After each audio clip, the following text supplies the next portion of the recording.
17 пациенти се хоспитализирани во модуларната болница во Охрид, од кои 10 се на кислородна поддршка. Последниве денови има мал пораст на хоспитализирани, но состојбата е под контрола.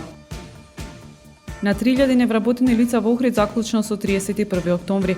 Од нив најголем број со завршено основно или без образование, 936 со средно, 410 со високо образование и 31 магистар на науки. При контроли на СВР Охрид на технички преглед упатени 12 автобуси кои вршат јавен превоз во Охрид, кај 3 автобуси констатирани се неисправни уреди за запирање. Оптимизам во редовите на ГРК Охрид пред езерското ракометно дерби во сабота.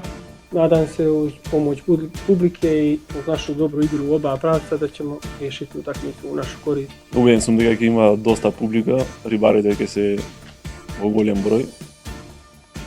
Времето утре променливо облачно со локални врнежи од дожд, температура во интервал од 7 до 12 степени. Следевте една минута вести на Охрид Нјуз.